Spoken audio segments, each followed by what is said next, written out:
Hey everybody, I wanted to talk about postpartum on the blog today. This is something that I have kind of shared before, that I struggled after my daughter Caroline was born, but I never told you the whole story. And that's because I was embarrassed and ashamed. But I've gotten to the point where I recognize that if I can talk about it, other women might feel less alone. And my goal is for you to recognize that there is help available to you. And I don't want you to be like me. I went undiagnosed and untreated and had a really dark 6 months that didn't need to be that way. Postpartum for me when Caroline was born was very different than what I experienced the first time around after I had my daughter Lily. And with Caroline, I actually initially felt really confident. I felt like I knew what I was doing and I trusted myself as a mom a lot more. But when she was about 4 weeks old, she started to show signs that she was in a lot of pain. And she was screaming for hours on end, arching her back, eating just a little bit at a time, taking cat naps, 15, 20 minutes here and there. And the days started to turn into weeks and then months until we finally figured out that she had silent acid reflux and that she had an intolerance to something in my breast milk. So it took 6 months of trial and error with medications and special formulas to kind of get her system to regulate. But during those 6 months, these crying spells were coming out of nowhere. So I was afraid to leave the house. I didn't want her screaming like that in the car. I didn't want to be stuck in a store somewhere where she's screaming like that and I can't soothe her. So I kind of locked myself in the home. And I didn't have a lot of social interaction with people.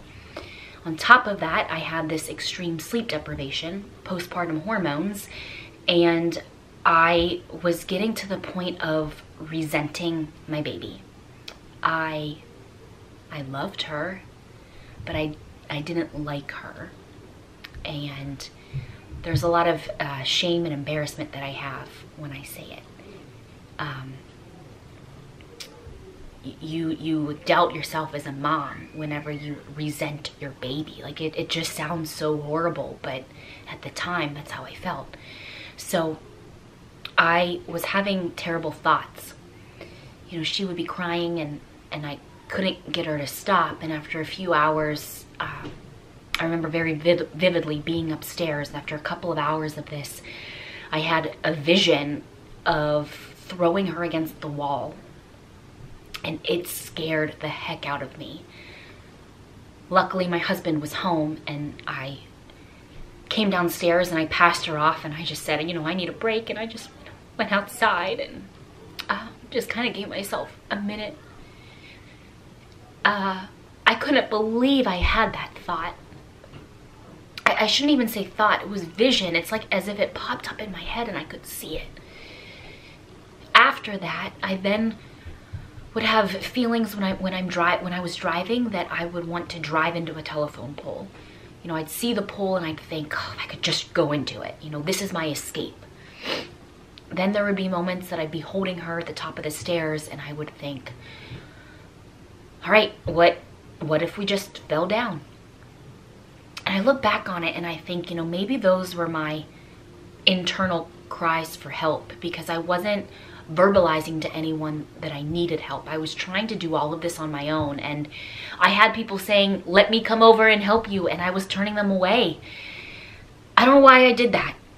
Once my dad said to me, there is strength in asking for help, I started to feel like, okay, I don't need to make this just my problem. I have people in my life that are here for me and I need to let them in. And so once I started doing that, and I would let other people come over and kind of hold her through a crying spell so that I could just eat my dinner or play with my older daughter, I started to slowly lift out of the fog.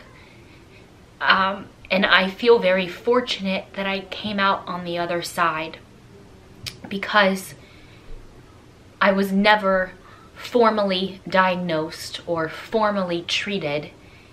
And I think I should have been. I wish I would have been. I would have gotten out of that a lot faster. And I wouldn't have wasted so many months you know, being so unhappy and being so afraid. Having a baby is really hard, but it's really joyful, and you deserve to experience that joy.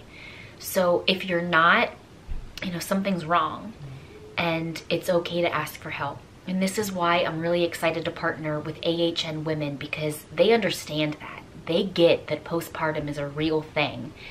And they have a place that you can physically go to for help. You can take your baby with you. You could go with your partner and get help as a family.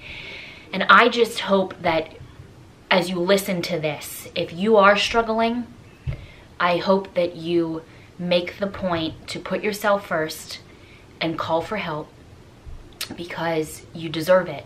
And you deserve to experience all the happiness in the world with your little one.